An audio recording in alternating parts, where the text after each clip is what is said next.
नमस्ते दर्शक पनि तपाईँ इलाकाखबर.com हेरिराख्नु भएको छ युट्युब च्यानलबाट मैले केही राम्रो प्रयासहरूलाई मैले समेट्ने प्रयास गरिरहेको छु र लामो समयपछि मैले अलि व्यस्तता पनि भइयो कोरिया आइसकेपछि मैले कोरियाका स्पेसल्ली यहाँका नयाँ प्रविधिहरू यहाँका अनेकौँ विषयवस्तुहरूमा राख्ने प्रयास गरिरहेको छु र तपाईँले मेरो च्यानल सब्सक्राइब गर्नुभएको छैन भने च्यानल सब्सक्राइब गर्नुहोला र यो भिडियो अन्तिमसम्म पनि हेर्नुहोला।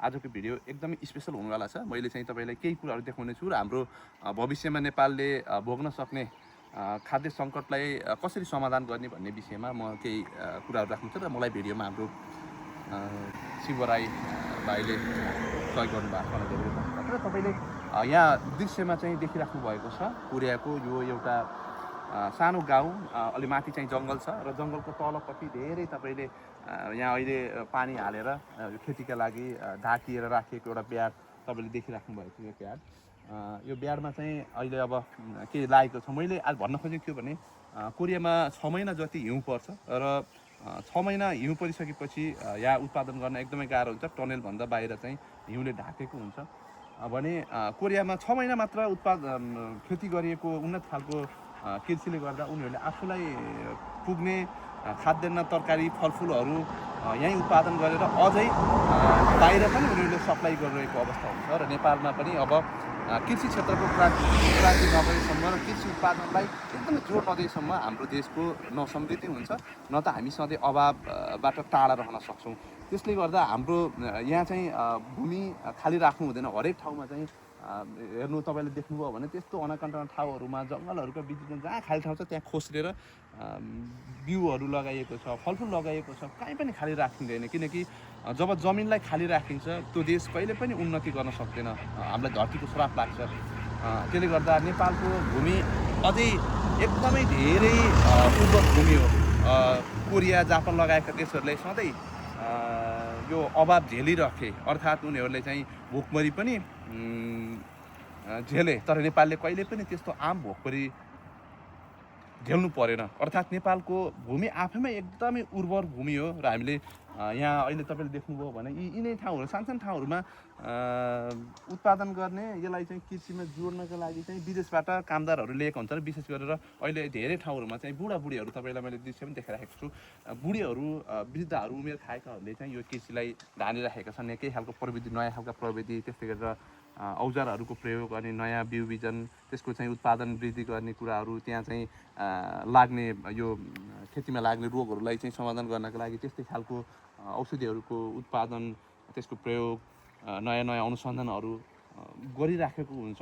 र त्यसले गर्दा नेपालमा पनि अब बाँझा जमिनहरू जहिलेसम्म खाली रहन्छन्, बाँझै रहन्छन्, त्यति बेलासम्म हाम्रो समृद्धिको यात्रा सम्भवतः यो पुरा हुन सक्दैन र अहिलेको सरकारले पनि हाम्रो खाद्यान्न यो कृषि क्षेत्रलाई नै सबैभन्दा बढी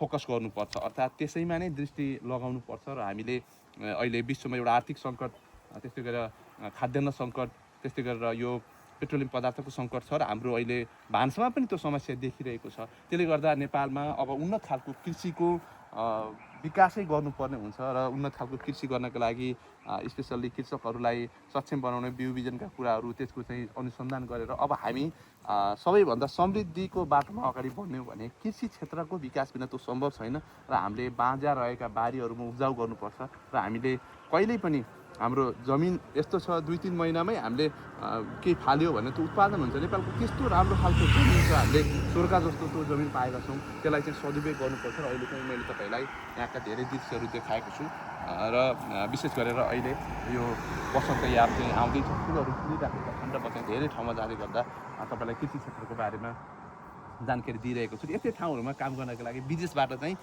कामदारहरू ल्याइन्छन्, उनलाई 3-4 लाख रुपियाँ चाहिँ तलबमा दिइन्छ। हामी यही कृषि क्षेत्रमा काम गर्नका लागि यहाँ मुर्यत गरेर कोरिया आउन चाहिरहेका छौँ र त्यो नेपालमा चाहिँ अहिले बाँझै भइरहेको छ। यसलाई चाहिँ सबैभन्दा पहिलो प्राथमिकता राखेर सरकारले कार्यक्रम बनाउनुपर्छ र अहिले कोरियामा चाहिँ धेरै ठाउँमा यो कृषि क्षेत्रमा चाहिँ बुढाबुढीहरू, वृद्धहरूले चाहिँ काम गरिरहेको हुन्छ। किन त्यसो भयो भन्दा यहाँका युवा युवतीहरूलाई चाहिँ नयाँ प्रविधि अब नयाँ इनोभेसनका कुराहरूमा त्यस्तै गरेर प्रविधिहरू साइन्स यो चिजहरूमा उनीहरू फोकस छन् र विश्व बजारमा आफूलाई नयाँ तरिकाले पेस गरिरहेका छन् र पहिला बाबुबाजेले एउटा दुःख गरिदिएको हुनाले यहाँको पूर्वाधार बनिसकेको छ एउटा सिस्टममा गइसकेको हुनाले नयाँ युवा युवतीहरू चाहिँ नयाँ इनोभेसनमा घरमै चाहिँ काम गरेर वा तपाईँको यो नयाँ प्रविधि प्रयोग गर्नका लागि नयाँ नयाँ खोज अनुसन्धान गर्नका लागि उनीहरू लागेको छन्। बुढाबुढीहरूले चाहिँ यहाँ खेतीपातीहरू गरिराखेको एकदमै फ्याक्ट्रीमा काम गरेको र अपुग भएको कामदारहरूलाई चाहिँ विदेशबाट पनि ल्याइएको छ। आजको भिडियो तपाईँलाई कस्तो लाग्यो, केही सुझावहरू छन् र कस्तो भिडियो तपाईँले हेर्न चाहनुभएको छ